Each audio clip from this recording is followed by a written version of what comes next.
Find the LCD for each of the following sets of two fractions and rewrite each fraction with the LCD. Alright, so let's see what we have here. We have 5c over 18a cubed b, and we have 7 over 10 ab squared c.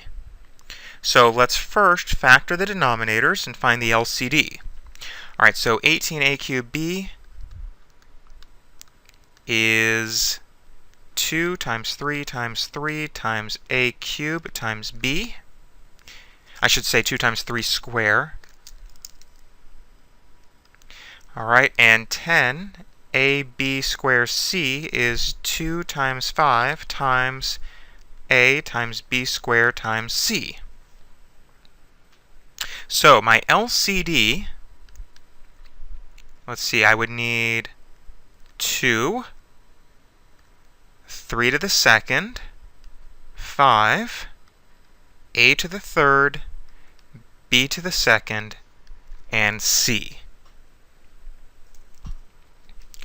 Alright, so now we sort of ask ourselves, well, we have to look at each of these denominators and say kind of, what's missing? We compare the denominator to the LCD, say what's missing? Alright, so let's see, for that first denominator, we had 18a cubed b. So let's see, or it's easier to compare it to the factored form that we've already written. So what's missing? A 5 is missing. We have the a cube. We have one b. I need another b to make it a b squared, and I need a c.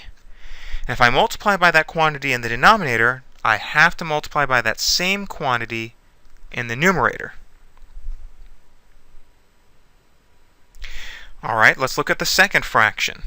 And again, it's easier to compare with the factored form. So let's see, we have 2, the 2 is taken care of. We're missing the 3 squared. We need a 3 squared. The 5's taken care of. We have an a, but we need an a cubed.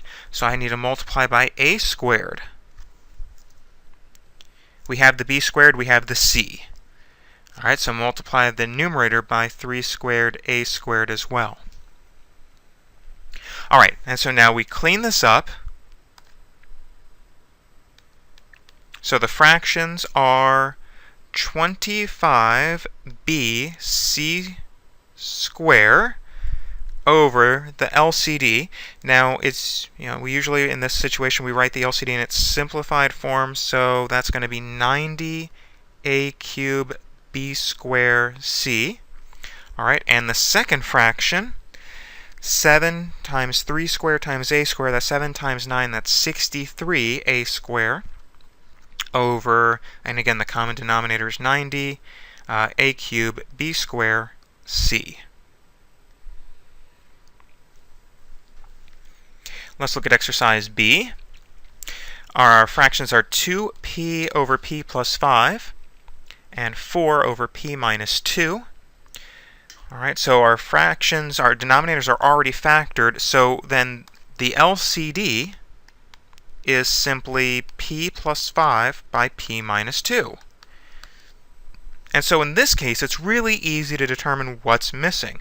We just need the other factor. Alright, so for the first fraction, it's good practice to put that p plus 5 in parentheses. We're missing the p minus 2. So I multiply by p minus 2 here. Same thing in the numerator. And the second fraction, I have the p minus 2. I need to multiply it by the p plus 5.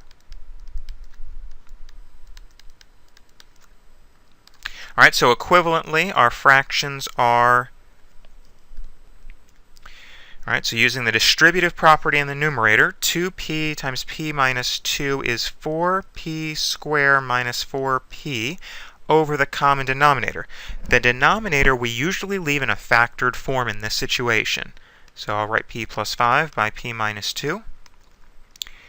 And the second fraction, 4 times p plus 5 is 4p plus 20. And the denominator, just to be consistent with our first fraction, I'll write it in the order p plus 5 by p minus 2.